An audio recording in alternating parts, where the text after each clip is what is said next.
Hello students, आज हम लोग पढ़ेंगे इलेक्ट्रिक चार्जेस एंड फील्ड्स के topic torque on a electric dipole when placed in uniform electric field. यानी कि अगर इसकी हम लोग बात करें तो ये कुछ ऐसा हो गया कि जो हम लोग का इलेक्ट्रिक डाइपोल था उसको जब हम लोग प्लेस करेंगे एक यूनिफॉर्म इलेक्ट्रिक फील्ड में तो कैसा बिहेवियर होगा, हमें वो चीज पढ़नी है। तो ये टॉर्क क्या होता है वो जानेंगे और फिर उसके बाद वो किस तरीके से एक्ट होता है, उसका क्या फॉर्मूला होता है, वो सब हम लोग डिराइव करेंगे। ठीक है, उसके बाद फिर कंटिन्यूअस चार्ज डिस्ट्रीब्यूशन जानेंगे कि वो आखिर क्या होता है और उसको हम लोग क्यों पढ़ने वाले हैं, फिर आगे उसके क्या क्या एप्लीकेशंस वगैरह होंगे। ठीक है, तो torque on a dipole in uniform electric field, अगर इस पे हम लोग बात करें कि आखिर ये टॉर्क है क्या, तो अभी मैं इसकी मीनिंग नहीं बता रहा इस शब्द की, डायरेक्ट मैं इसको एक्सप्लेन करता हूं, फिर जाके बताऊंगा कि ये क्या है। तो अगर हम लोग ने कोई एक डाइपोल प्लेस किया एक यूनिफॉर्म एक्सटर्नल फील्ड में, तब हमें बताना है कि टॉर्क उस पर कितना एक्ट होगा या उस पर किस तरीके का बिहेवियर होगा, वो सब हमें स्टडी करना है। ठीक है, तो यहां पर अगर डाइपोल की बात करें तो क्या आप रिकॉल कर पा रहे हैं कि डाइपोल की या डाइपोल से जुड़ी कौन कौन सी इंफॉर्मेशन आप जानते हैं या आपने पढ़ रखी है। डाइपोल, सबसे पहली बात हमें ये पता होना चाहिए कि डाइपोल एक ऐसा अरेंजमेंट होता है two equal and opposite charges का, जो कि कुछ डिस्टेंस पे रखे होते हैं, और two and equal opposite point charges होते हैं। इक्वल यानी कि मैग्नीट्यूड इक्वल, और जो उनका नेचर होता है वो अपोजिट होता है। तो system of two equal and opposite charges kept at a distance, और हम लोग लेकर चलते हैं कि इनके बीच की जो डिस्टेंस है वो है 2a। क्यों लेकर चलते हैं? क्योंकि हम जिससे काफी चीजें हमारी आसान हो जाती हैं डेरिवेशन करते वक्त। क्लियर? तो ये डाइपोल हो गया। अब इस डाइपोल को अगर हम लोग प्लेस कर रहे हैं यूनिफॉर्म इलेक्ट्रिक फील्ड में, ठीक है, और इस डाइपोल का डाइपोल मोमेंट होता है कुछ, जिसकी की डायरेक्शन -2+ होती है, यानी कि इस डाइपोल का जो डाइपोल मोमेंट निकल कर आएगा वो होगा हम लोग का P और ऐसा। ठीक है, और ये जो P है, इस P की वैल्यू होती है 2aq।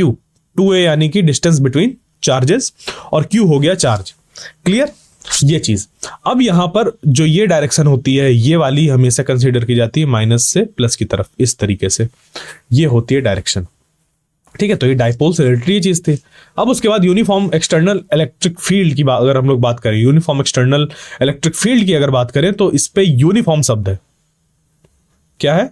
यूनिफॉर्म और इलेक्ट्रिक फील्ड, यानी कि एक ऐसी इलेक्ट्रिक फील्ड जो यूनिफॉर्म हो। तो इसके लिए चलिए आप उस टॉपिक में जहां पर ये हम लोग ने सीखा था कि इलेक्ट्रिक फील्ड लाइंस क्या होती हैं, और किसी जगह पर अगर हमें इलेक्ट्रिक फील्ड लाइंस की हेल्प से इलेक्ट्रिक फील्ड को रिप्रेजेंट करना हो और उसमें भी यूनिफॉर्म इलेक्ट्रिक फील्ड को रिप्रेजेंट करना हो, तो कैसे रिप्रेजेंट करते हैं? तो उसके रिप्रेजेंटेशन के लिए हम लोग यूज करते हैं ऐसी पैरेलल लाइंस। ठीक है, तो ये पैरेलल लाइंस रिप्रेजेंट कर रही हैं यूनिफॉर्म एक्सटर्नल इलेक्ट्रिक फील्ड को। अब इसमें क्या किया गया, क्या बोला इसने? Dipole in an uniform external electric field. ठीक है, तो इस पे जब हम लोग एक डाइपोल को प्लेस करें तो क्या बिहेवियर होगा उस डाइपोल का, उसमें क्या चीजें चेंजेस होंगी, क्या होगा, वो सब हम लोग को जानना है। तो इस पे प्लेस करिए। तो ये जो डायग्राम बना हुआ है इसी का हम लोग यूज करते हैं। तो देखिए हमारे पास क्या है, एक एक्सटर्नल फील्ड और उसमें पुट कर दिया गया एक डाइपोल। अब इस डाइपोल में ये वाला जो है चार्ज वो +q है और ये वाला -q है। ठीक है, और इनके बीच के डिस्टेंस यहां पर d दी हुई है, इसको हम लोग अपने एज के हिसाब से इसको 2a ले सकते हैं। ठीक है, ये हम लोग ने 2a रख दिया, यानी कि इसकी आधी डिस्टेंस जो होगी वो a होगी। ठीक है, यहां तक क्लियर? अब जब इसको हम लोग ने ऐसे पुट किया तो ये कुछ एंगल फॉर्म कर रहा है थीटा। क्या कर रहा है? कुछ एंगल थीटा फॉर्म कर रहा है। ठीक है, ये इतना यहां तक समझ पे आ गया? ये चीजें हैं। अब उसके बाद देखिए क्या होगा। अब क्योंकि ये जो डाइपोल है ये सिस्टम ऑफ चार्जेस ही तो है। सिस्टम ऑफ चार्जेस यानी कि इस पे चार्ज है, किस किस तरीके के, प्लस चार्ज और माइनस चार्ज। तो हम लोग रिकॉल करें उस चीज को जहां पर कि जो इलेक्ट्रिक फील्ड की डिफिनीशन थी हम लोग की, वो थी क्या? E is equal to limit Q tends to 0 F upon Q, यही थी। यानी कि अगर लिमिट वाला पार्ट हम लोग हटा दें और फोर्स निकालें तो फोर्स हो जाएगा हम लोग का ये QE। यानी कि किसी इलेक्ट्रिक फील्ड में, और मान लीजिए इस पॉइंट पर जो इलेक्ट्रिक फील्ड की वैल्यू है वो E है, और इस पॉइंट पर, इस पर्टिकुलर पॉइंट पर कोई एक चार्ज रख दिया जाए, कोई दूसरा चार्ज। यहां पर देखो कुछ चार्जेस होंगे, कुछ सिस्टम ऑफ चार्ज होगा यहां पर भी, जिसकी वजह से ये यूनिफॉर्म इलेक्ट्रिक फील्ड जनरेट हो रही है, ठीक है। बट इस यूनिफॉर्म इलेक्ट्रिक फील्ड में कोई दूसरा चार्ज अगर Q रखा है तो उसमें जो फोर्स लगेगा उस चार्ज पर वो लगेगा QE। क्योंकि अगर हम इसको देखें, मान लीजिए ये जो पूरा सिस्टम ऑफ चार्ज है इसका टोटल चार्ज है Q, और यहां से यहां तक की जो डिस्टेंस है वो है R। कितनी है? R। तो ये बन जाएगा हम लोग का Q into 1/4 pi epsilon not Q upon R²। यही बन जाएगा। इस चार्जेस, इन चार्जेस की वजह से जो इलेक्ट्रिक फील्ड होगी इस जगह पर वो हो जाएगी 1/4 pi epsilon not Q upon R²। ठीक है, मैं आपको समझाने के लिए ऐसा बता रहा हूं, और ये है भी ऐसा। पर हो सकता है कि यहां पर अगर हम लोग डिफरेंट तरीके का चार्ज कन्फिग्रेशन ले लो तो इलेक्ट्रिक फील्ड जो यहां पर बन रहा है एक्सप्रेशन वो अलग हो सकता है।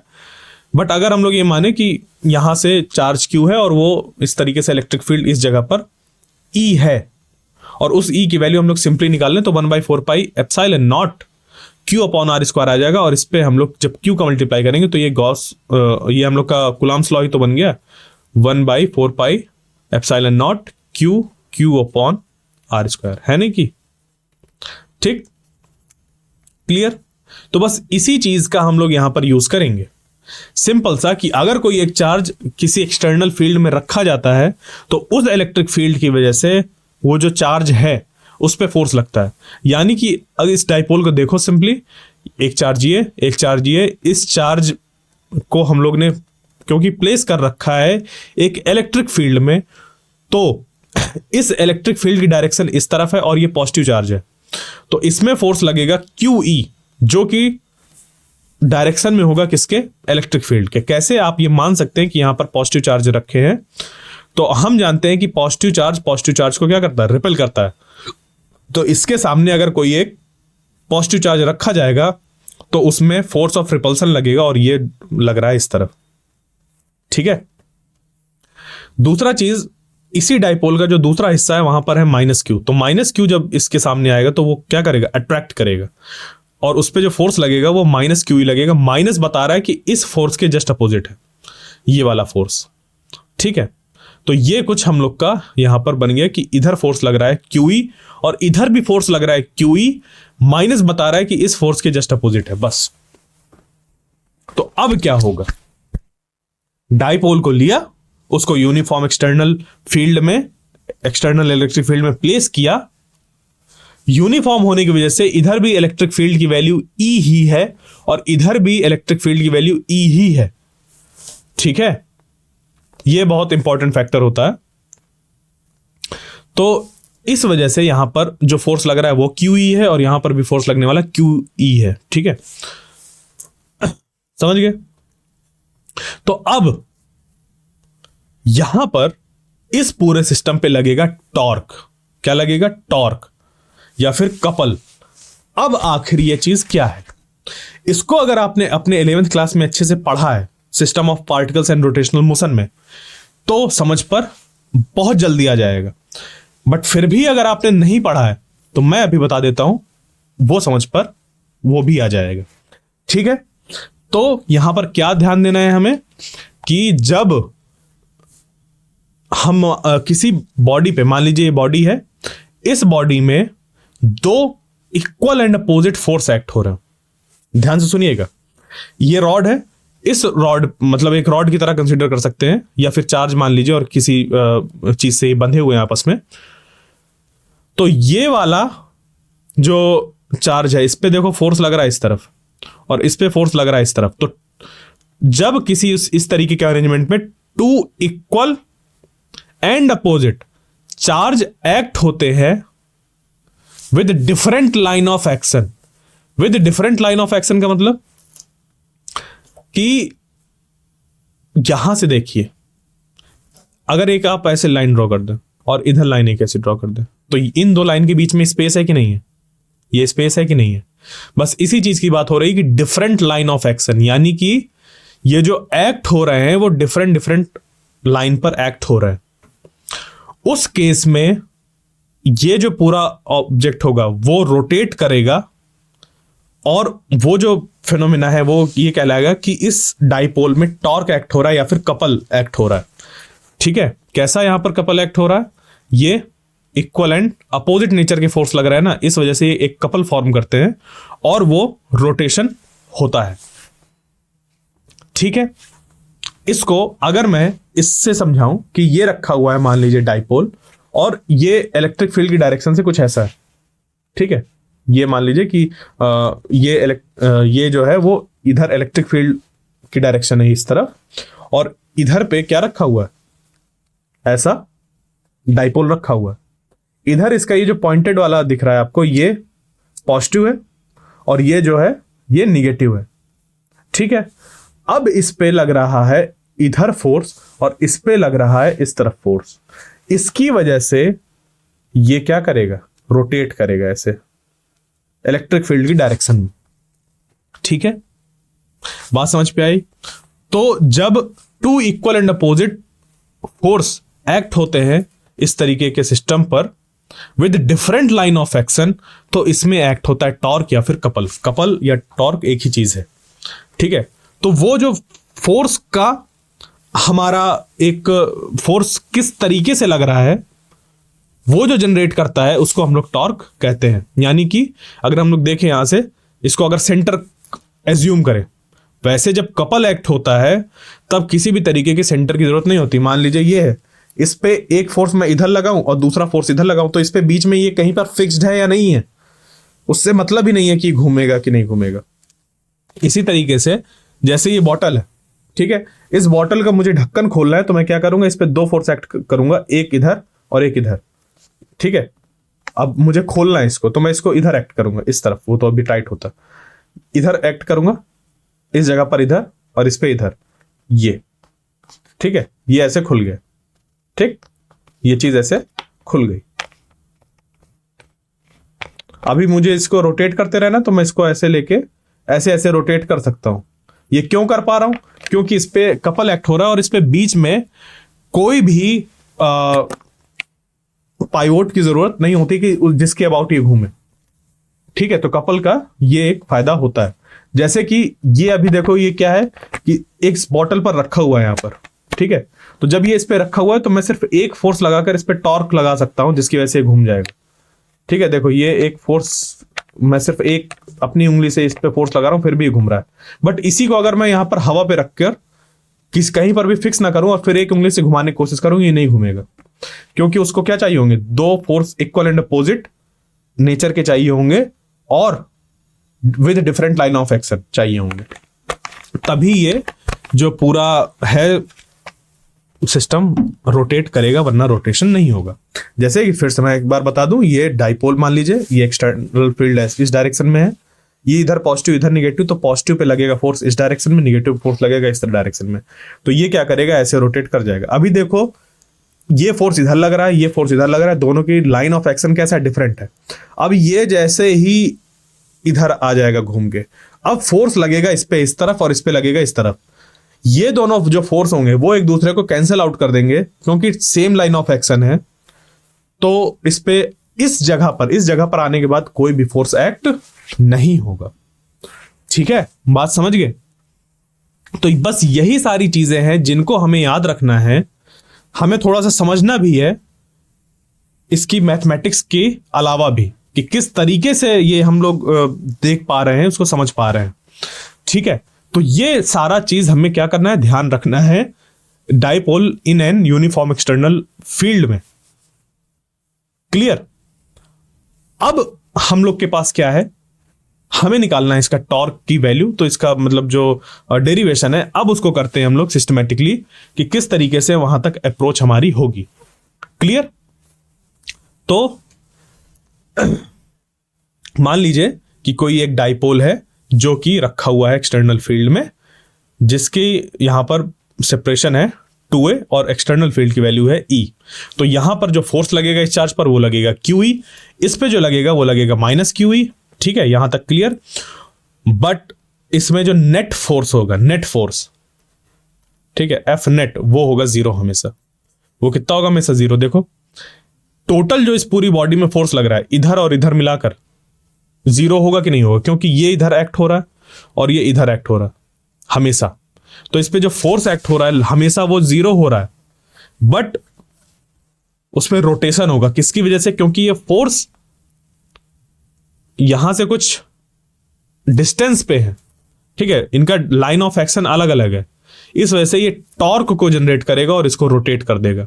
तो जब भी हम लोग डाइपोल को एक यूनिफॉर्म एक्सटर्नल फील्ड में पुट करेंगे तो उसमें एक्ट होगा, इस रॉड में एक्ट होगा एक टॉर्क, और नेट फोर्स जो होगा वो 0 होगा। ध्यान रखिएगा, यूनिफॉर्म एक्सटर्नल फील्ड की बात हो रही है। तब के केस में नेट फोर्स तो 0 होगा बट टॉर्क एक्ट होगा, क्योंकि इंडिविजुअली यहां पर फोर्स एक्ट हो रहे हैं। और कैसे फोर्स है? इक्वल एंड अपोजिट नेचर के with different line of action. इतनी रिक्वायरमेंट है इसके रोटेट होने के लिए, 2 equal and opposite forces with different line of action, तब टॉर्क एक्ट होगा और नेट फोर्स 0 होगा। ठीक है, इतना आपको अब ध्यान रखना है इस पे। अब बढ़ते हैं इसके आगे और किस तरीके से आगे सॉल्व करेंगे उसको देखते हैं। तो यहां पर क्योंकि ये सेपरेटेड है, सेपरेटेड यानी कि डिफरेंट लाइन ऑफ एक्शन, उसकी वजह से एक्ट होगा टॉर्क। फोर्स तो, नेट फोर्स तो भले ही 0 है, ठीक है, क्योंकि फोर्स इस पे इधर लग रहा है और इधर लग रहा है, बट जो नेट टॉर्क है इस पे एक एक्ट होता है, मतलब टॉर्क एक्ट होता है, क्योंकि यहां पर फोर्सेस जो है वो डिफरेंट पॉइंट्स पर एक्ट हो रहे हैं या डिफरेंट लाइन ऑफ एक्शन है इनका। ठीक है, और ये जो टॉर्क एक्ट होता है वो इंडिपेंडेंट ऑफ ओरिजिन होता है। जैसे मैंने बताया, ओरिजिन के इंडिपेंडेंट, यानी कि ये चीज कहां पर रखी है, किसके अबाउट रोटेट कर रही है, इसको फर्क नहीं पड़ता। जब जो नेट फोर्स होता है वो 0 होता है। और अभी के केस में जब यूनिफॉर्म एक्सटर्नल फील्ड में रखा जाता है डाइपोल को, तो ये हमेशा नेट फोर्स इसका 0 रहता है, तब इसके टॉर्क का इसके ओरिजिन से कोई मतलब नहीं होता। ठीक है, ये ध्यान रखिएगा, बहुत इंपॉर्टेंट पॉइंट्स हैं ये सारे। ठीक है, उसके बाद अब जो मैग्नीट्यूड ऑफ टॉर्क निकल कर आएगा वो होगा हम लोग का product of force, magnitude and arm of couple. बात समझ पे आई? ठीक है, अब यहां पर इसका क्या मतलब है वो बहुत अच्छे से समझ पे आ जाएगा। कैसे? देखिए, यहां पर जो फोर्स एक्ट हो रहा है, एक इधर है और एक इधर है, तो क्या हो गया? 2 इक्वल एंड अपोजिट नेचर के फोर्स है। अब इनकी लाइन ऑफ एक्शन जो है वो डिफरेंट है। इसकी लाइन ऑफ एक्शन ये है, इसकी लाइन ऑफ एक्शन ये है, इसके बीच का ये डिस्टेंस, ठीक है, ये इसके बीच का डिस्टेंस। तो ये जो डिस्टेंस है इसका हमें मल्टीप्लीकेशन करना होगा एक फोर्स के साथ। बिल्कुल वैसा ही जैसे कि डाइपोल मोमेंट निकालने के लिए 2 चार्जेस के बीच की डिस्टेंस ले लेते थे, 2 इक्वल एंड अपोजिट नेचर के चार्ज होते थे, और डाइपोल मोमेंट के लिए Q इंटू 2a, हाँ या ना? तो हमारा डाइपोल मोमेंट निकलकर आ जाता था, उसके मैग्नीट्यूड निकलकर आ जाता था। अब हमें अगर टॉर्क इस पे कितना एक्ट हो रहा है उसका मैग्नीट्यूड निकालना, और टॉर्क किसकी वजह से एक्ट हो रहा है? 2 इक्वल एंड अपोजिट फोर्सेस की वजह से। तो उसमें से सिर्फ एक फोर्स को चूज करेंगे और उसका मल्टीप्लाई करा देंगे ये जो 2 फोर्स हैं उनके बीच की परपेंडिकुलर डिस्टेंस को। यानी कि आप ये जो फोर्स हैं उनके ऐसे एक लाइन ड्रॉ करिए जो कि ये 2 कहलाएंगी लाइन ऑफ एक्शन, और इन 2 लाइन ऑफ एक्शन के बीच का जो एंगल होगा, सॉरी वो डिस्टेंस होगी, परपेंडिकुलर डिस्टेंस, वो हमें यहां पर मल्टीप्लाई करनी होगी। ठीक है, परपेंडिकुलर डिस्टेंस बिटवीन फोर्सेस, ये फॉर्मूला बन गया टॉर्क का, जब 2 इक्वल एंड अपोजिट नेचर के यहां पर फोर्सेस जनरेट हो रहे थे। ठीक है, और डिफरेंट लाइन ऑफ एक्शन में देखिए क्या होगा कि जब ये थोड़ा और रोटेट करेगा, ठीक है, जब ये थोड़ा और रोटेट करेगा इसी इलेक्ट्रिक फील्ड में, तो ये इसकी पोजीशन कुछ ऐसी आ जाएगी रोटेट होने के बाद, ऐसी। उस केस में जो लाइन ऑफ एक्शन है इनका, उनके बीच की डिस्टेंस घटती जाएगी, उनके बीच की डिस्टेंस क्या होती जाएगी? घटती जाएगी। ये डाइपोल जब और ऐसे आगे ऐसे हो जाएगा, हॉरिजॉन्टल के साथ कुछ और कम एंगल बनाएगा ऐसे, तो देखो लाइन ऑफ एक्शन जो होगा दो फोर्सेस के बीच में और घटता जाएगा, क्योंकि एक फोर्स इधर एक्ट होगा और एक फोर्स इधर एक्ट होगा, तो लाइन ऑफ एक्शन के बीच में डिस्टेंस हमें लेनी है, परपेंडिकुलर डिस्टेंस बिटवीन फोर्सेस। इससे हम लोग का टॉर्क निकल कर आता है, और टॉर्क को हम लोग इस सिंबल से रिप्रेजेंट करते हैं जिसको कि बोलते हैं टाउ। ठीक है, इसको बोलते हैं टाउ। ठीक, ये हम लोग का एक सिंबल है। ठीक है, तो ये tau is equal to F, दोनों में से कोई भी एक फोर्स लो विदाउट उनके साइन, क्योंकि दोनों सेम ही है तो कुछ भी ले लो, क्यू ये वाला रखो चाहे ये वाला, सेम ही है, और उनके बीच की परपेंडिकुलर डिस्टेंस बिटवीन फोर्सेस, और कैसी किस कहां पर लाइन, उनके लाइन ऑफ एक्शन के बीच में हमें देखनी है।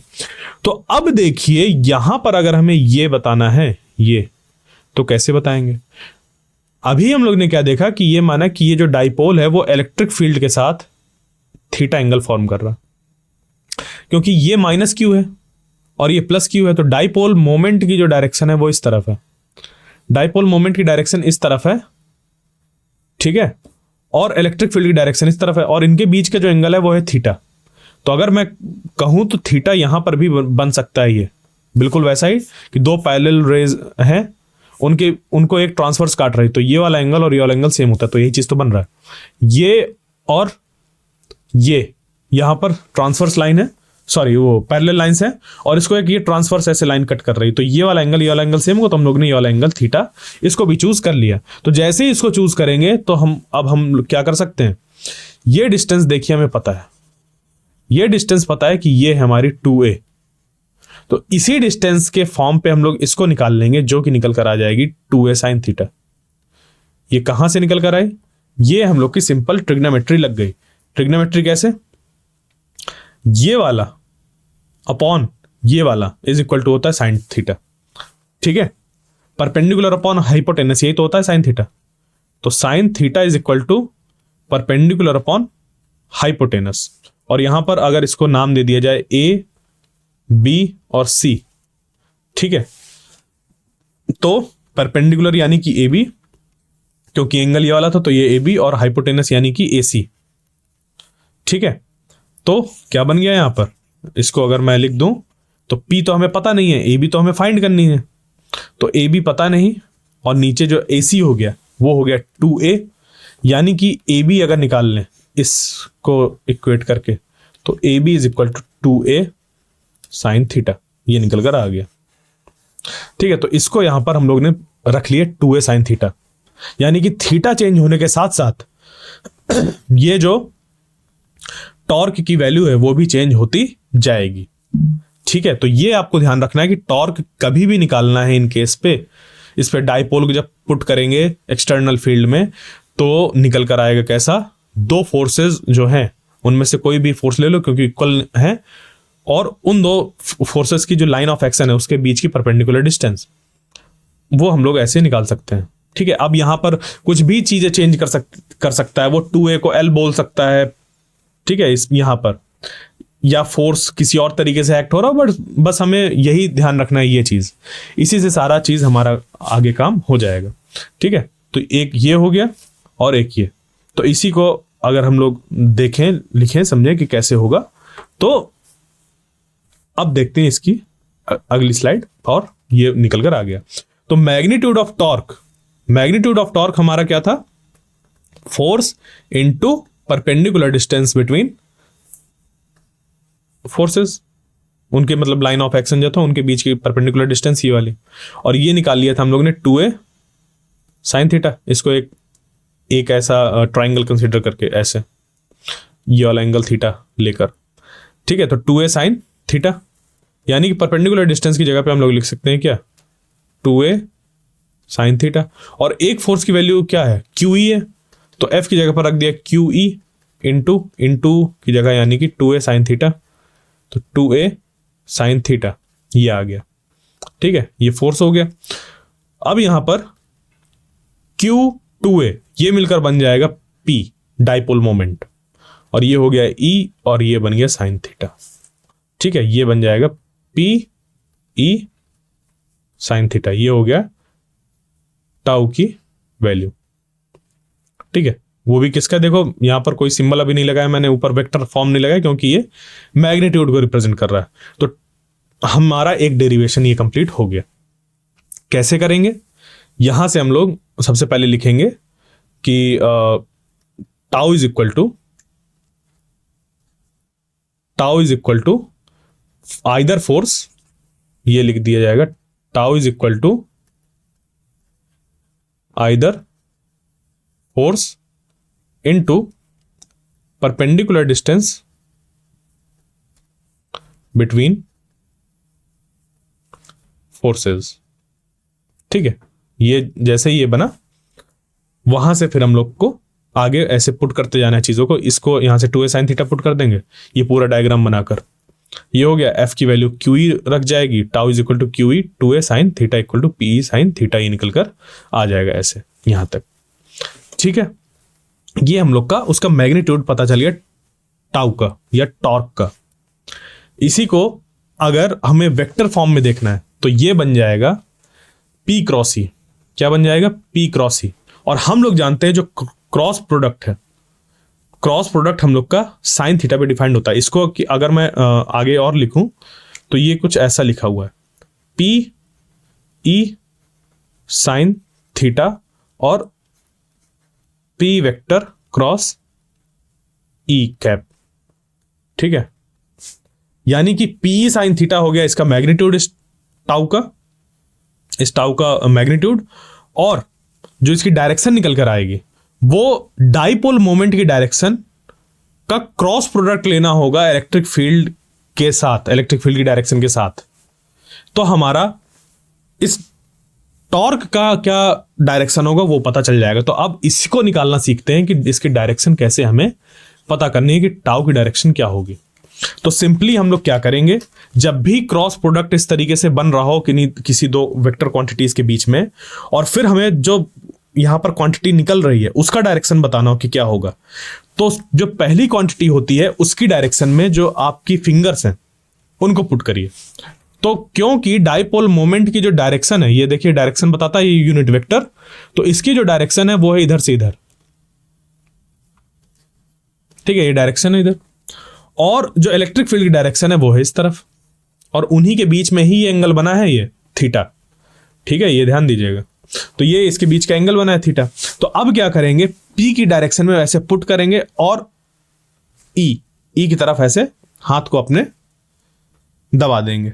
ठीक है, तो P की तरफ पुट किया और E की तरफ घुमा दिया, P क्रॉस E। तो ये जो डायरेक्शन होगी, ये जो थंब पॉइंट आउट कर रहा है, ये डायरेक्शन हो जाएगी हमारी क्या कहते हैं, इस टॉर्क की डायरेक्शन। ठीक है, समझ गया। अब यहां से हम लोग को क्या करना है, आगे चीजें पढ़नी है। ठीक है, यहां पर देखिए क्या है कि यहां पर एक्चुअली डायग्राम अलग था, तो यहां पर लिखा हुआ है कमिंग आउट ऑफ इट, जबकि कमिंग आउट ऑफ इट नहीं है, ये यहां पर गोइंग इनटू द पेपर है। ठीक है, ये P क्रॉस E हो रहा है, P क्रॉस E, तो ये going into the plane of paper है। ठीक है, समझ गए। अगर हमारे पास वेक्टर क्वांटिटीज हैं तो उसका हमें मैग्नीट्यूड और डायरेक्शन दोनों देखना होता है उसके क्रॉस प्रोडक्ट का। तो मैग्नीट्यूड जो हो जाएगा वो हो जाएगा PE साइन थीटा, ये हम लोग ने रख दिया। उसकी डायरेक्शन कैसे निकलेगी, यहां पर P की तरफ जो है, P की डायरेक्शन की तरफ आप अपनी सारी फिंगर्स को पुट करिए और E की तरफ रोटेट कर दीजिए, P क्रॉस E। तो ये जो होगा वो डायरेक्शन शो करेगा इलेक्ट्रिक फील्ड की। तो यहां पर हम लोग का ऐसा हो जाएगा, यहां पर एक्चुअली डायग्राम दूसरा है, यहां पर इधर निगेटिव इधर पॉजिटिव, इस वजह से ऐसा शो हो रहा है। ठीक है, तो यहां पर into the plane of paper होगा। ठीक है, कमिंग आउट ऑफ नहीं होगा, coming out of the paper नहीं होगा ये। ठीक, going into the plane of paper होगी इसकी डायरेक्शन टॉर्क की। तो P cap cross E cap जो निकल कर आएगा वो into the plane of paper निकल कर आएगी डायरेक्शन। ठीक है, अब इससे होगा क्या, जैसे इस पे टॉर्क लगेगा तो ये अलाइन होने की कोशिश करेगा इलेक्ट्रिक फील्ड की डायरेक्शन में। ठीक है, तो ये पूरा का पूरा जो डाइपोल है वो इलेक्ट्रिक फील्ड की डायरेक्शन में अलाइन होगा, और एक टाइम आएगा जब कंप्लीटली ये अलाइन हो जाएगा इसकी तरफ, इलेक्ट्रिक फील्ड की तरफ, तो इस पे लगने वाला टॉर्क हो जाएगा 0। कैसे, आइए अब देखते हैं। इसमें कुछ लेते हैं केसेस, जैसे कि ये टाउ का फॉर्मूला है। अब मैं इसकी जो डायरेक्शन है उसको नहीं हर बार ले रहा, सिर्फ मैं टॉर्क का जो मैग्नीट्यूड है उसकी बात करूं अगर, तो tau is equal to P E sine theta. ठीक है, ये हो गया, tau is equal to P sine theta. अब इस पी साइन थीटा में देखो जो वेरिएशन है, अगर यूनिफॉर्म इलेक्ट्रिक फील्ड है और वो चेंज नहीं हो रही है समय के साथ, तो ई कांस्टेंट रहेगी, और हमने जो पूरा डिस्कशन है उस पर ई कांस्टेंट ही लेकर चलना है। ये जो डाइपोल मोमेंट है पी, ये भी फिक्स रहेगा। तो जो भी टाउ चेंज होगा वो किस पे चेंज होगा, थीटा पे डिपेंड करेगा पूरी तरीके से, यानी कि टाउ प्रोपोर्शनल हो जाएगा साइन थीटा। ठीक, अब थीटा की वैल्यू जब 0 डिग्री होगी, उस केस में साइन की वैल्यू कितनी होगी, 0। मतलब जब थीटा की वैल्यू 0 है तो साइन 0 की वैल्यू 0। जब 90 डिग्रीज है तो इसकी वैल्यू 1, और जब 180 डिग्रीज है तो फिर से 0। हाँ या ना?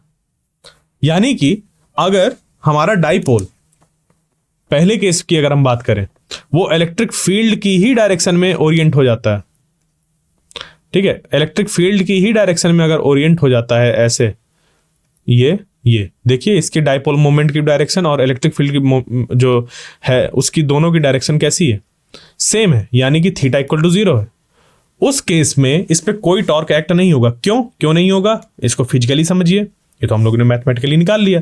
फिजिकली ये है कि इस पे निगेटिव है और इधर इस पे पॉजिटिव है। अब ये जो इलेक्ट्रिक फील्ड है इस पे फोर्स लगेगा इस तरफ, इस पे लगेगा इस तरफ, तो देखो ये रोटेट हो गए। अब इसको अगर मैं इस पे फोर्स लगेगा तो ये सिर्फ सेपरेट आउट होंगे। ठीक है, मतलब ये कुछ ऐसा, ये अगर मान लीजिए है और इस पे फोर्स लग रहा है अब इस तरफ और इस तरफ, तो ये ऐसे इधर फोर्स लग रहा है, इस पे इधर जाने की टेंडेंसी है इस पे। ठीक है, इधर जाने की। अभी तक क्या था कि फोर्स उस पे ऐसे लग रहा था तो ये घूम रहे थे, और फिर जैसे ही इधर पे आएंगे तो टेंडेंसी ऐसे हो जाएगी। बट क्योंकि ये सेपरेट आउट नहीं हो पाएंगे, ठीक, तो ये क्या होगा, बस इसी तरीके से रह जाएगा। और ये जो पोजीशन कहलाती है जब थीटा इक्वल टू 0 होती है, ये कहलाता है स्टेबल इक्विलिब्रियम। क्या कहलाता है? Stable equilibrium. Clear? Stable equilibrium. उसके बाद आता है हम लोग का दूसरा कंडीशन, जहां पर कि जो थीटा होता है वो 90 डिग्री होता है। थीटा 90 मतलब अभी हमारे पास इलेक्ट्रिक फील्ड है ऐसी। ठीक है, अब इस इलेक्ट्रिक फील्ड में ये रखा हुआ है इधर और ये रखा हुआ है इधर, मतलब ये जो डाइपोल है पूरा ऐसे रखा हुआ है। इसका डाइपोल मोमेंट की जो डायरेक्शन है वो है इस तरफ, और जो इलेक्ट्रिक फील्ड है वो इधर। तो यानी कि जो एंगल बन रहा है वो 90 डिग्रीज बन रहा है। Theta is equal to 90 degree. जैसे ये थीटा इक्वल टू 90 डिग्री बनेगा और यहां पर हम लोग पुट करेंगे, तो उस केस में जो टॉर्क होगा वो मैक्सिमम हो जाएगा। वैसे तो 0 हो रहा है, ठीक है, जब साइन थीटा की वैल्यू 0 तो टाउ 0, बट जब साइन थीटा की वैल्यू 90, मतलब सॉरी थीटा की वैल्यू 90 तो साइन थीटा की वैल्यू 1, यानी कि इस पूरे डाइपोल की जो वैल्यू है वो इस तरीके से अलाइंड है कि उसका जो उस पे जो टॉर्क एक्ट हो रहा है वो मैक्सिमम हो जाएगा। क्या हो जाएगा? मैक्सिमम। तो इस केस में जब थीटा इक्वल टू 90 होता है तब टाउ मैक्सिमम होता है। क्या होता है? मैक्सिमम, और उसकी वैल्यू होती है पीई। कितनी होती है? पीई। तो मैक्सिमम इतना होता है, मिनिमम 0 होता है। और जब थीटा 0 होता है तब स्टेबल इक्विलिब्रियम होता है। क्यों? क्योंकि पॉजिटिव इधर है इलेक्ट्रिक फील्ड डायरेक्शन में और ये इधर है नेगेटिव इस तरफ, मतलब दोनों डाइपोल मोमेंट और इलेक्ट्रिक फील्ड डायरेक्शन ऐसी है। अब ये मान लो कि मैंने थोड़ा सा इसको धक्का दिया और ऐसे कर दिया, अब इस पर फिर फोर्स लगेगा और इसको फिर ऐसे कर देगा, मतलब इधर फोर्स लगेगा इधर फोर्स लगेगा, तो इस पर टाउ एक्ट होगा और ये फिर इसको ऐसे रोटेट करके इधर ही लाइन कर देगा। मैं इसको थोड़ा सा भी अगर धक्का दे रहा हूं तो वो वापस इसी पोजीशन में आ जा रहा है। यानी कि कुछ ऐसा कि जैसे मान लीजिए कि मैं बैठा हूं और कोई मुझे इधर से धक्का दे, मैं ऐसे हुआ और ऐसे आ गया वापस। किसी ने मुझे इधर से धक्का दिया, मैं इधर गया इधर आ गया वापस। तो ये जो मेरी पोजीशन है वो कहलाएगी स्टेबल इक्विलिब्रियम की, कि अगर कोई एक्सटर्नल फोर्स मेरे ऊपर लग रहा है तो मैं अपनी जगह से थोड़ा सा डिस्प्लेस हो रहा हूं, फिर जैसे एक्सटर्नल फोर्स हटेगा मैं वापस उसी जगह पर आ जा रहा हूं। तो पहला वाला स्टेबल इक्विलिब्रियम के केस हो जाएगा। दूसरा मैक्सिमम टॉर्क का, और इसके बाद जैसे टॉर्क लगता रहेगा वो फिर से स्टेबल इक्विलिब्रियम में जाने की कोशिश करेगा। फिर तीसरा आता है हमारा 180 डिग्री वाले केस, जहां पर कि ये पूरा का पूरा अरेंजमेंट जो होता है वो कुछ ऐसा बन जाता है कि इलेक्ट्रिक फील्ड यूनिफॉर्म जो है हम लोग की वो ऐसी है, और इस यूनिफॉर्म इलेक्ट्रिक फील्ड में इधर पॉजिटिव हो गया और इधर निगेटिव हो गया। ठीक है, इधर पॉजिटिव और इधर निगेटिव। उस केस में देखो फोर्स जो इस पे ये पॉजिटिव वाले में लगेगा वो लगेगा इस पे इस तरफ, पॉजिटिव वाले में फोर्स लगेगा इस तरफ और निगेटिव वाले में फोर्स लगेगा इस तरफ। ठीक है, बट क्योंकि इनके लाइन ऑफ एक्शन कैसे हैं, सेम है, तो पहली बात तो two equal and opposite force है, तो फोर्स तो हमेशा जीरो ही होते हैं। नेट फोर्स की वैल्यू तो जीरो होती है, उसकी वजह से जो टॉर्क होता है वो भी यहां पर जीरो हो जाएगा, क्योंकि तुम इसको कंप्रेस करो, एक फोर्स इधर से लगाओ एक फोर्स इधर से लगाओ, कंप्रेस करो, तो ये ऐसे ऐसे रोटेट नहीं करेगा। मुझे इसको ऐसे ऐसे रोटेट कराने के लिए जो फोर्सेज है उनकी डायरेक्शन चेंज करनी पड़ रही है। अगर मैं एग्जैक्टली ऐसे फोर्स लगाऊंगा तो ये रोटेट नहीं करेगा। ठीक है, समझ गए? बात क्लियर हुई? बट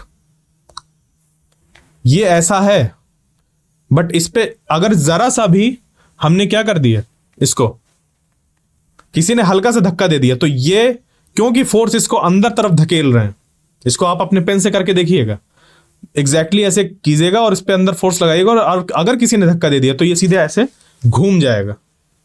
ठीक है, ये सीधे ऐसे घूम जाएगा और घूमते हुए इधर अलाइन हो जाएगा, मतलब इधर था ऐसे और इस पे लगेगा। आप पहले तो ये कोई इस पे टॉर्क नहीं लग रहा था, बट जैसे ही इसको अपनी इस पोजीशन से हल्का सा हिलाया गया तो ये पूरा घूम कर ये ऐसे टॉर्क एक्ट होने लगेगा। ठीक है, मतलब टॉर्क एक्ट होगा और वो अपनी स्टेबल इक्विलिब्रियम में चला जाएगा। तो देखो अभी जब तक यहां पर था एग्जैक्टली 180 डिग्रीज पे था, जब तक एग्जैक्टली 180 डिग्रीज पे था, इलेक्ट्रिक फील्ड की डायरेक्शन से जस्ट अपोजिट था उसका डाइपोल मोमेंट, उस केस में वो इक्विलिब्रियम में था, उसमें किसी भी तरीके का उस पर टॉर्क एक्ट नहीं हो रहा था। बट ये जो इक्विलिब्रियम था वो था अनस्टेबल इक्विलिब्रियम, यानी कि फिलहाल तो है बट कब गिर जाए पता नहीं। जैसे कि एकदम पहाड़ के ऊपर किसी को बैठा दिया जाए, पहाड़ की चोटी पे किसी को बैठा दिया जाए तो वो बैठा तो रहेगा, बट किसी ने हल्का सा धक्का मारा तो सीधे लुढ़क के नीचे आएगा। ठीक है, तो ये अनस्टेबल इक्विलिब्रियम भी कुछ ऐसी कंडीशन होती है। इक्विलिब्रियम यानी कि स्टेबल, स्टेबिलिटी, बैलेंस। ठीक है, इक्विलिब्रियम यानी कि बैलेंस वाली कंडीशन होती है, तो यहां पर बैलेंस बना के बैठा है बट हल्का सा किसी ने धक्का मारा तो वो गिर गया। जबकि स्टेबल इक्विलिब्रियम में क्या होता है, कुछ ऐसा होता है कि वो यहां पर होता है चीजें, कि अगर इसको धक्का मारोगे थोड़ा इधर तो घूम के फिर यहीं पर आ जाएगा, इसको यहां धक्का मारोगे तो घूम के फिर यहीं पर आ जाएगा। ठीक है, जबकि ये वाली जो 90 डिग्री वाली केस होती है ये बिल्कुल फ्लैट सरफेस पे वैसा रखा रहता है और टॉर्क जो होता है वो मैक्सिमम होता है, ये एकदम सबसे ज्यादा टॉर्क उस टाइम पर लग रहा होता है। ठीक है, क्लियर? मतलब इस पोजीशन में जब रहता है तो इस पे लगता है मैक्सिमम टॉर्क, ये एकदम ऐसे इधर घूमने की कोशिश करता है। ठीक है, तो ये थे इससे रिलेटेड कुछ केस, स्टेबल इक्विलिब्रियम हमारा, मैक्सिमम टॉर्क और अनस्टेबल इक्विलिब्रियम। स्टेबल इक्विलिब्रियम में अगर एक्सटर्नल फोर्स लगाया जाएगा तो वापस उसी पोजीशन पर आने की कोशिश करेगा, अनस्टेबल में वो घूमकर स्टेबल इक्विलिब्रियम तक पहुंच जाएगा और मैक्सिमम टॉर्क वाले कंडीशन से भी वो स्टेबल इक्विलिब्रियम की कंडीशन तक जाने की कोशिश करेगा। ठीक है, इस केस पे भी जो टाउ होता है अनस्टेबल इक्विलिब्रियम पे वो जीरो होता है, क्योंकि यहां पर साइन थीटा की वैल्यू जो निकल कर आती है जीरो निकल कर आती है, और स्टेबल इक्विलिब्रियम पर भी जो टाउ की वैल्यू जो होती है वो जीरो होती है। ठीक है, क्लियर यहां तक? अब बढ़ते हैं आगे हम लोग अपने इस टॉपिक में थोड़ा सा वेरिएशन करते हुए, कि अभी तक जहां पर हम लोग पढ़ रहे थे यूनिफॉर्म, अगर वहां पर नॉन यूनिफॉर्म हो, ठीक है, ठीक है, अगर वहां पर एक नॉन यूनिफॉर्म इलेक्ट्रिक फील्ड हो, यानी कि what happens if the field is not uniform, अगर फील्ड यूनिफॉर्म नहीं हुई, यानी कि जो फील्ड हुई वो नॉन यूनिफॉर्म फील्ड हुई, तो फिर क्या होगा? तो फिर ये जो डाइपोल रखा जाएगा उसमें क्या चेंजेस देखने को मिलेंगे? ठीक है, तो देखिए चेंजेस ये होंगे कि यहां पर अगर मैं एक चार्ज कंसीडर करूं और इस पे चार्ज कंसीडर करूं, तो इस पे जो फोर्स लगेगा वो QE1 लगेगा और इस पे लगेगा QE2। ठीक है, ठीक है, यानी कि जो फोर्स है वो डिफरेंट है दोनों में, जो उसकी वैल्यू है वो डिफरेंट है, यानी कि हमें एक नेट फोर्स देखने को मिलेगा। क्या मिलेगा? एक नेट फोर्स देखने को मिलेगा। मान लो कि इस पे लग रहा है इधर 5 न्यूटन और इस पे लग रहा है 6 न्यूटन, क्योंकि देखो ये नॉन यूनिफॉर्म इलेक्ट्रिक फील्ड बनी हुई है पीछे। तो उस केस में जो नेट फोर्स है, एक इसका डायरेक्शन इधर है, इसका डायरेक्शन इधर है, तो 5 - 6 -1 न्यूटन, ये हमें पता चल रहा है कि फोर्स की डायरेक्शन इधर है। इधर पॉजिटिव ले रहे हैं, इधर नेगेटिव ले रहे हैं, तो इधर नेगेटिव बता रहा है कि फोर्स की डायरेक्शन इस तरफ है, लेफ्ट हैंड साइड की तरफ। ठीक है, यहां तक क्लियर?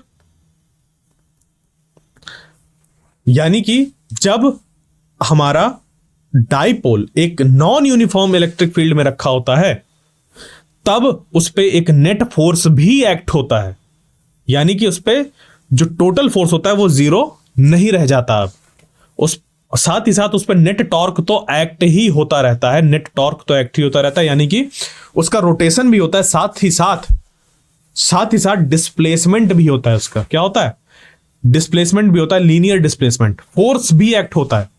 कैसे होता है अभी समझ पे आ जाएगा।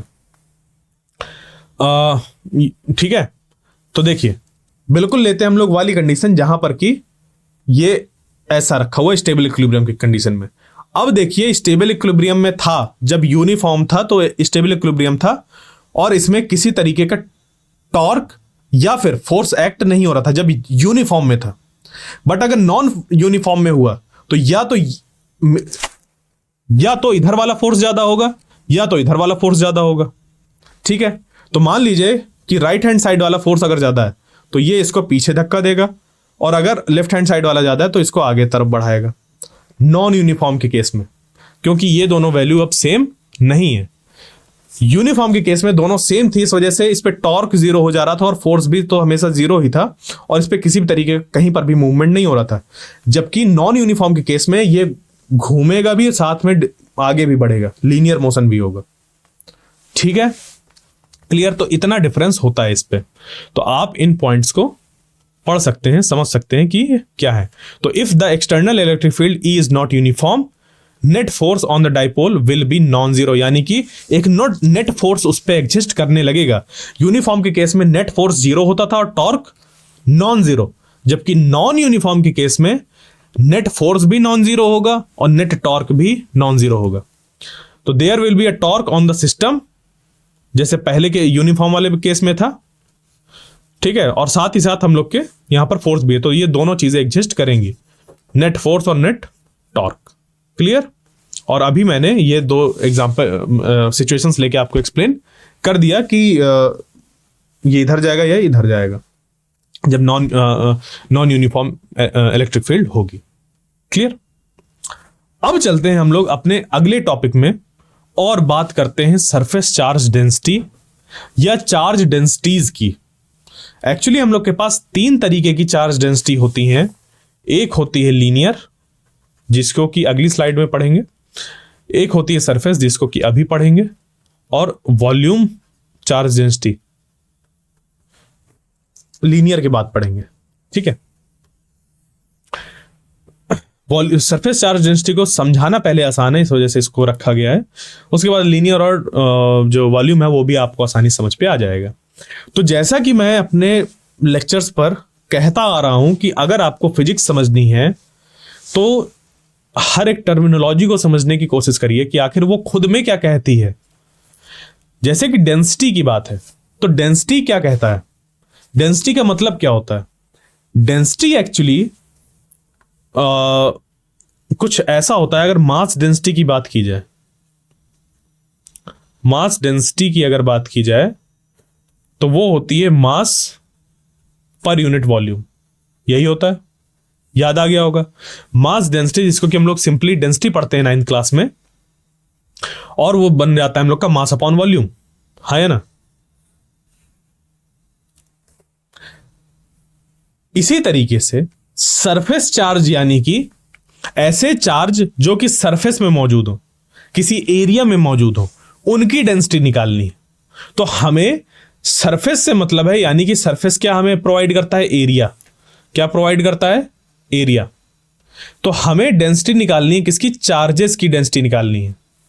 तो कुछ यहां पर जो फॉर्मूला बनेगा, आप सोच सकते हैं कि ये कुछ ऐसा बनेगा जहां पर कि चार्ज को डिवाइड करना होगा एरिया से, वो बनेगी सरफेस चार्ज डेंसिटी। अब पर्टिकुलरली वो कैसे डिफाइंड है वो आगे हम लोग अभी जान लेंगे, बट कुछ ऐसा होगा, आपके दिमाग में ऐसा आना चाहिए, ठीक है। तो जब आप, मैं बात करूं लीनियर चार्ज डेंसिटी की, तो वो समझ पे आपको आना चाहिए कि मैं किसी लाइन में रखे हुए चार्जेस की बात कर रहा हूं, तो वहां पर क्या होगा, चार्ज अपॉन लेंथ हो जाएगी, क्योंकि लीनियर लाइन की बात हो रही है, सिंगल वन डायमेंशन की बात हो रही है, सिंगल डायमेंशन की बात हो रही है, तो वहां पर चार्ज अपॉन लेंथ हो जाएगा। और वॉल्यूम चार्ज डेंसिटी की अगर बात की जाए, वॉल्यूम यानी कि चार्ज अपॉन वॉल्यूम आएगा। आपको ऐसा समझ पे आना चाहिए इनको पढ़कर, तभी आप एक सही डायरेक्शन पर प्रोग्रेस कर रहे हैं, तभी आप फिजिक्स को सीख रहे हैं, ठीक है। जो हमारा सब्जेक्ट है उसको हम सीख रहे हैं, अगर ये समझ पे आने लगा आपको। वरना आप सिर्फ सरफेस चार्ज डेंसिटी को लिख देंगे, बट आपको समझ पे नहीं आएगा ये होता क्या है, जब तक आपको ये वर्ड पढ़कर ना समझ पे आ जाए। जैसे कि मैंने बोल दिया अगर पार्ले जी बिस्किट, ठीक है, तो आपके दिमाग में तुरंत इमेज बनी पार्ले जी की, ठीक है। ऐसा नहीं होगा कि सनफीस्ट का कोई बन जाएगा। बात समझ पे आई? या मैंने बोला जैसे कि धान, तो आपके दिमाग पर बनना चाहिए कि एक फसल की बात हो रही है, धान की बात हो रही है, वो बन रही है। इसी तरीके से अगर बोल रहे हैं सरफेस चार्ज डेंसिटी, तो आपको हर एक चीज याद नहीं करनी, समझना है डेंसिटी क्या होती है। चार्ज डेंसिटी की बात हो रही है, उस पर भी पर्टिकुलरली बात हो रही है सरफेस चार्ज की। तो डेंसिटी हम लोग मास डेंसिटी निकालते हैं, मास अपॉन वॉल्यूम। तो सरफेस चार्ज डेंसिटी निकाल सकते हैं कैसे, चार्ज को एरिया से डिवाइड करके, ठीक है, समझ गए। तो बस इस तरीके से हमें जो सारी चीजें हैं उनको पढ़ना है। तो सबसे पहले देखते हैं सरफेस चार्ज डेंसिटी, इसको कैसे हम लोग डिफाइन करते हैं और क्या क्या इस पे चीजें यूज होती हैं, ठीक है। तो देखिए सरफेस चार्ज डेंसिटी जो हम लोग की डिफाइंड है वो इस तरीके से डिफाइंड है। मान लीजिए कि आपके पास बहुत बड़ा कोई एरिया है, आपने उसको छोटे छोटे पार्ट्स पे डिवाइड कर दिया, डेल्टा एस, ठीक है ये, और इस डेल्टा एस में जो चार्ज मौजूद है वो मौजूद है डेल्टा क्यू, क्लियर। तब जाकर जो हम लोग की सरफेस चार्ज डेंसिटी डिफाइंड होगी वो हो जाएगी ये delta Q divided by delta S, और इसको हम लोग, ये जो सिंबल है इसको कहते हैं सिग्मा, और इसकी जो यूनिट बन जाएगी, क्योंकि ये चार्ज है तो कुलाम्ब और नीचे एरिया है, वो बन जाएगी मीटर स्क्वायर। अब यहां पर डेल्टा क्यू और डेल्टा एस क्यों लिखा गया है, आइए इसको बताते हैं। इसका मतलब ये है कि यहां पर एक हम लोग ने कंसीडर किया एक एरिया जिसमें कि जो चार्ज है वो कंटिन्यूअस नेचर के हैं। तो अब अगर आप को ये समझ पे आ रहा है कि मैंने बोला कंटिन्यूअस चार्ज डिस्ट्रीब्यूशन,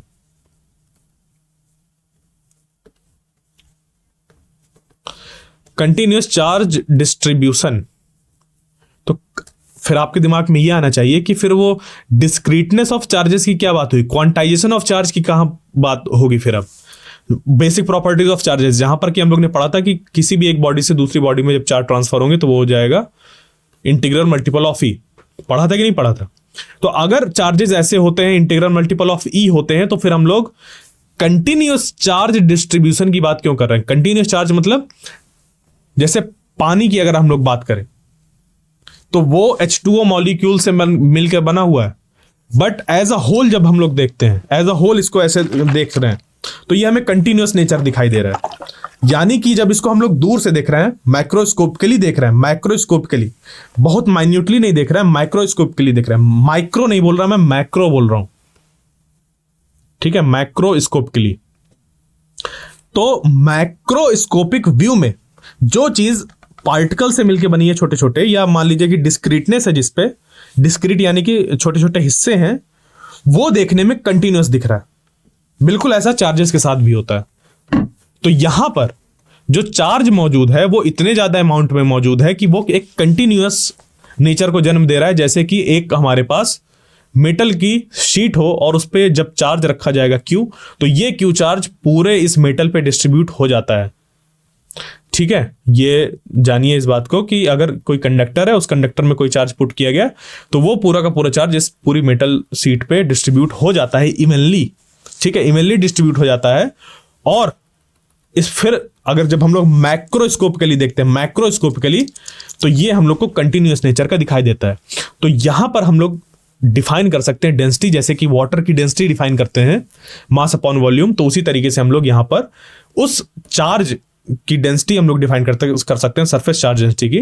तो ये बन जाएगा कुछ ऐसा कि अगर इसका इस पर्टिकुलर में चार्ज डेल्टा Q है और इसका सरफेस एरिया डेल्टा S है, तो सरफेस चार्ज डेंसिटी बन गई delta Q by delta S। इसी को और हम लोग बोल सकते हैं कि मान लीजिए सिंपल करके, और कि मान लीजिए कि एक मेटल सीट है और उस मेटल सीट को Q चार्ज प्रोवाइड किया गया। तो जैसे ये Q चार्ज को प्रोवाइड करेंगे तो ये पूरे के पूरे उस पे एरिया में डिस्ट्रीब्यूट हो जाएगा, सरफेस एरिया में। और मान लीजिए कि ये इसका एरिया A है, तो इस तरफ जो हम लोग का निकल कर आएगा डेंसिटी, सरफेस चार्ज डेंसिटी, वो बन जाएगी चार्ज अपॉन एरिया सिंपली।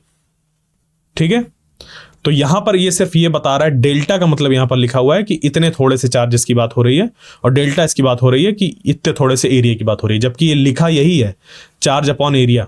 ठीक है, तो जो सरफेस चार्ज डेंसिटी की डिफिनीशन बनी हम लोग की, वो बन गई सरफेस चार्ज डेंसिटी, मैं ऐसे लिखे दे रहा हूं, ये हो जाएगी चार्ज अपॉन एरिया। ठीक है, यहीं से हम लोग जब छोटे से एरिया में चार्जेस की बात करेंगे तो delta Q by delta S हो गया। जब इस पूरे मेटल सीट में गिवन चार्ज की बात करी और टोटल एरिया A था तो Q बाई A हो गया। यहां से हम लोग जो सरफेस चार्ज डेंसिटी है उसको समझ चुके होंगे। अब बढ़ते हैं आगे और चलते हैं लीनियर चार्ज डेंसिटी पे। तो बिल्कुल ये सिंपली वैसे ही है। यहां पर अगर एक लाइन है, तो ये जैसे ये लाइन है, ये इस लाइन में जो टोटल चार्ज है अगर वो Q है और इसकी टोटल लेंथ L है, तो सरफेस चार्ज डेंसिटी लैम्डा से रिप्रेजेंट होती है और ये बन जाएगा। और अगर किसी छोटे से एलिमेंट की हम लोग ने बात करी, इस छोटे से एलिमेंट की जो लेंथ है वो है डेल्टा L। डेल्टा बता रहा है कि छोटा है ये सिर्फ। ठीक है, तो छोटे लेंथ की बात हो रही है डेल्टा L, और इसमें चार्जेस मौजूद है डेल्टा Q। तो जो लीनियर चार्ज डेंसिटी बनेगी वो बन जाएगी delta Q by delta L। ठीक है, और वो जो मैं चीज बता चुका हूं कि मैक्रोस्कोपिकली देख रहे हैं तो ये कंटिन्यूअस नेचर का है। ठीक, तब जाके हम लोग ने ये डिफाइन कर दी। और इसकी जो यूनिट बनेगी, अब आप निकालिए कैसे निकालेंगे, कैसे यूनिट निकलती है SI यूनिट। चार्ज की पता है, चार्ज की होती है कूलम, तो SI यूनिट जो बन जाएगी लैम्डा की, वो बन जाएगी चार्ज अपॉन, ये नीचे लेंथ है, लेंथ यानी कि मीटर। तो जो लैम्डा डिफाइंड है हम लोग का, वो डिफाइंड है कैसा, lambda is equal to charge upon length. छोटे लेंथ की बात हो रही है तो उस पर मौजूद चार्जेस, टोटल लेंथ की बात हो रही है टोटल लेंथ और टोटल चार्जेस, वहां से हम लोग का ये लीनियर चार्ज डेंसिटी डिफाइन हो जाएगी। अब इसको यूज कैसे करना है, कहां पे करना है, वो जो अगला लेक्चर होगा उस पर और अच्छी तरीके से समझ पर आएगा, जब हम लोग गॉसेस थ्योरम को जानेंगे और उसका फिर एप्लीकेशंस पे जाएंगे, तब जाके समझ पे आएगा। तो आने वाले लेक्चर्स पे ये इनका एप्लीकेशन भी हमें समझ पर आ जाएगा, क्यों पढ़ रहे हैं हम इनको। फिर आता है वॉल्यूम चार्ज डेंसिटी। तो वॉल्यूम चार्ज डेंसिटी में सिंपली वही है कि वॉल्यूम चार्ज डेंसिटी की बात हो रही है तो इसका रिप्रेजेंटेशन रो से करते हैं, और ये हो जाता है volume upon charge upon volume, charge upon volume. ठीक है, ये हो गया। अब इतने छोटे से अगर हम लोग वॉल्यूम की बात कर रहे हैं डेल्टा V, तो इसमें मौजूद डेल्टा Q को डिवाइड कर देंगे डेल्टा V से, तो रो पता चल जाएगा। इसका जो बनेगा हम लोग का फॉर्मूला वो ये हो गया, और इसका जो SI यूनिट बनेगी, ठीक है, SI यूनिट वो हो जाएगी कूलम पर मीटर क्यूब, क्योंकि वॉल्यूम है, 3 डायमेंशनल चीज है वो। ठीक, तो ये हम लोग का बन गया वॉल्यूम चार्ज डेंसिटी। ये इस तरीके से कुछ डेंसिटीज हम लोग की डिफाइन है। अब बढ़ते हैं आगे और निकालते हैं field due to a continuous charge distribution. अगर हम लोग के पास कंटिन्यूअस चार्ज डिस्ट्रीब्यूशन, देखिए जो 3 तरीके की अभी हम चीजें पढ़कर आए, surface charge density, volume charge density और लीनियर चार्ज डेंसिटी, ये हम तभी निकाल पाते हैं जब हम लोग के पास मौजूद होता है कंटिन्यूअस चार्ज डिस्ट्रीब्यूशन। और कंटिन्यूअस चार्ज डिस्ट्रीब्यूशन का मतलब ये है कि मान लीजिए कि एक वायर थी और उस पर हमने क्यू चार्ज पुट किया, तो वो क्यू चार्ज पूरे लाइन में यूनिफॉर्मली डिस्ट्रीब्यूट हो जाएगा। इसी तरीके से जैसे कि ये सीट है, इस सीट पे अगर हम लोग ने क्यू चार्ज पुट किया तो ये यूनिफॉर्मली डिस्ट्रीब्यूट हो जाएगा इस पे। और ये अगर मेटल का हम लोग के पास एक बॉल है और उस पे पुट किया इसको चार्ज क्यू को, तो ये यूनिफॉर्मली यहाँ पर डिस्ट्रीब्यूट हो जाएगा। तो एक कंटिन्यूअस नेचर को वो दिखाएगा, बिल्कुल वैसा ही जैसे कि ये पानी हमें देखने में मिलता है कंटिन्यूअस नेचर का, जबकि इस पे H2O मॉलिक्यूल से मिलकर बना हुआ है। ठीक है, तो अगर हमें क्या पता करनी है, फील्ड पता करनी है एक कंटिन्यूअस चार्ज डिस्ट्रीब्यूशन की हेल्प से, तो कुछ नहीं, आप वापस जाइए इलेक्ट्रिक फील्ड की डिफिनीशन में। इलेक्ट्रिक फील्ड की डिफिनीशन, अगर हमने इलेक्ट्रिक फील्ड फाइंड करनी है तो इलेक्ट्रिक फील्ड वाले फॉर्मूले पे या इलेक्ट्रिक फील्ड की डिफिनीशन उस पर जंप करिए। इलेक्ट्रिक फील्ड कहती है 1/4πε0 Q/r²। इतनी इलेक्ट्रिक फील्ड होगी किसी चार्ज Q की वजह से, और जिस पॉइंट पर हमें पता करना है और जिस जगह से पता करना है उसके बीच की डिस्टेंस r होगी। ठीक है, तो मान लीजिए कि आपको क्या करना है, इस वॉल्यूम चार्ज जो डेंसिटी थी, वॉल्यूम चार्ज डेंसिटी, उसके छोटे से हिस्से की वजह से, उसके छोटे से हिस्से से आपको पता करना है कि इस पॉइंट पर इलेक्ट्रिक फील्ड कितनी होगी। तो आप सिंपली क्या करेंगे, इस चार्ज पे कितना, इस हिस्से में कितना चार्ज मौजूद है आप वो निकाल लेंगे, क्योंकि आपकी रिक्वायरमेंट ही तो चार्ज है और इस हिस्से की बात हो रही है। इलेक्ट्रिक फील्ड का फॉर्मूला ये है, इससे ज्यादा कुछ नहीं है। इस पे हमें चार्ज पता करना है सबसे पहले, तो इस हिस्से में कितना चार्ज है वो निकालिए। कैसे निकल कर आएगा, डेंसिटी इंटू वॉल्यूम, इतने का वॉल्यूम कितना है उसका वॉल्यूम चार्ज डेंसिटी से जब मल्टीप्लाई कर देंगे। क्यों? क्योंकि जो वॉल्यूम चार्ज डेंसिटी है वो डिफाइंड है delta Q by delta we. तो जब हमें ये डेल्टा क्यू निकालना है तो वो हो जाएगा रो डेल्टा वी। ठीक है, delta Q is equal to rho delta V. और इसको जब हम लोग यहां पर पुट करेंगे, यहां पर लाकर, तो ये बन जाएगी इलेक्ट्रिक फील्ड की हम लोग की फॉर्मूला। और यहां पर आर को हम लोग आर प्राइम से मान लीजिए कि आर प्राइम इसके मान लिए डिस्टेंस, तो आर प्राइम से रिप्लेस करके ये फॉर्मूला बन जाएगा, जिसको कि हम लोग डेल्टा ई से रिप्रेजेंट करेंगे, क्योंकि यहां पर जो चार्ज है वो रो डेल्टा वी रख रहे हैं। ठीक है, और उसकी जो डायरेक्शन है आर कैप प्राइम। ठीक है, तो इस तरीके से किसी भी चीज की हम लोग इलेक्ट्रिक फील्ड निकाल सकते हैं, क्योंकि रिक्वायरमेंट 2 चीजों की होती है, चार्ज और जो पॉइंट है उसके बीच की डिस्टेंस। ठीक है, तो ये चार्ज हम लोग ने निकाल लिया कंटिन्यूअस चार्ज डिस्ट्रीब्यूशन की वजह से, वहां पर जो चार्ज डेंसिटी थी उसकी हेल्प से वो पुट कर दिया इस जगह से ये निकालकर। ठीक है, और जो डिस्टेंस थी उसको आर प्राइम से रिप्रेजेंट कर दिया। क्लियर, इस तरीके से निकाल लिया। ठीक है, इसी को मान लीजिए कि अब बहुत ढेर सारे वॉल्यूम थे, बहुत ढेर सारे वॉल्यूम्स हमने ऐसे कंसीडर कर लिए, तो हर एक वॉल्यूम की वजह से इस पी पॉइंट पर कितनी इलेक्ट्रिक फील्ड होगी वो निकाल कर सम की जा सकती है ना। तो अब यहां पर जंप करेगा कौन, सुपरपोजिशन प्रिंसिपल। तो किसी भी पॉइंट पर इलेक्ट्रिक फील्ड फाइंड करने के लिए हमें इंडिविजुअल चार्ज से इलेक्ट्रिक फील्ड पता होनी चाहिए और सुपरपोजिशन प्रिंसिपल लगाना आना चाहिए, बस हमारा काम हो जाएगा। तो बस वही चीज यहां पर की गई है कि जो टोटल इलेक्ट्रिक फील्ड होगी इस पूरे क्या कहते हैं, इस स्फीयर से या इस वॉल्यूम से, इस पे पूरे मौजूद चार्जेस की वजह से वो हमारा इतना हो जाएगा, जो कि बन जाएगा 1/4πε0 summation of all delta we.